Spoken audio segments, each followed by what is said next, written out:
ಭಾರತೀಯ ಸೈನಿಕರ ಗೆಲುವಿಗಾಗಿ ಆರೈಸಿ ಚಿಂತಾಮಣಿಯಲ್ಲಿ ತ್ರಿಶೂಲ ಪೂಜೆ ನೆರವೇರಿಸಲಾಗಿದೆ.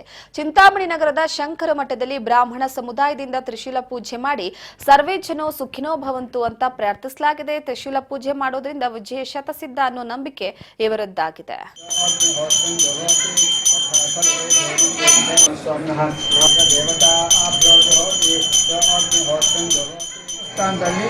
ನಮ್ಮ ಭಾರತೀಯ ಯೋಧರಿಗೆ ಒಳ್ಳೆಯದಾಗಲಿ ಅಂತ ಕೋರಿ ಪೂಜೆ ಮಾಡಿದ್ರು. ಅದಕ್ಕೆ ಮುಂಚೆನೇ ನಾವು ಇಲ್ಲಿ ಸಂಕಲ್ಪ ಮಾಡಿದ ಮಧ್ಯ ಪುಣ್ಯಾಹತಿ ಮುಂಚೆನೇ ಈ ಭಾರತ ಪಾಕ್ ಯುದ್ಧ ಏನಿದೆ ಹಾಗೂ ಯಾವೊಂದು ದುಷ್ಟಶಕ್ತಿಗಳು ಅಮಾಯಕ ಜನರನ್ನು ಕಷ್ಟಕ್ಕೆ ಈಡು ಮಾಡ್ತಾ ಇದ್ದಾರೆ, ಅಂತಹ ದುಷ್ಟರನ್ನೆಲ್ಲ ಶಿಕ್ಷೆ ಮಾಡೋದಕ್ಕೋಸ್ಕರ ಬಹಳ ಮುಖ್ಯವಾಗಿ ಏನು ಅಂತಂದರೆ ದೊಡ್ಡದಾಗತ್ತೆ ಅಂತ ಹೇಳಿಲ್ಲ.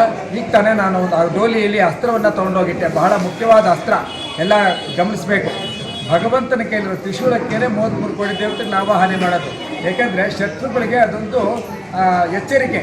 ಈ ಭಗವಂತನ ತ್ರಿಶೂಲ ಎಲ್ಲ ಪೂಜೆ ಮಾಡಿ ಆ ತ್ರಿಶೂಲದಿಂದ ಶತ್ರು ಸಂಹಾರ ಖಂಡಿತವಾಗಿ ನಡೆಯುತ್ತೆ ಅಂತ ತೋರಿಸೋದಕ್ಕೋಸ್ಕರನೇ ಅದನ್ನೇ ಮುಂದೆ ಇಟ್ಕೊಳ್ತೀವಿ. ಅದಕ್ಕೆ ಪೂಜೆ, ಅದಕ್ಕೆ ಬಲಿಹರಣ, ಅದಕ್ಕೆ ಹೋಮ ಮಾಡುವಂಥದ್ದು.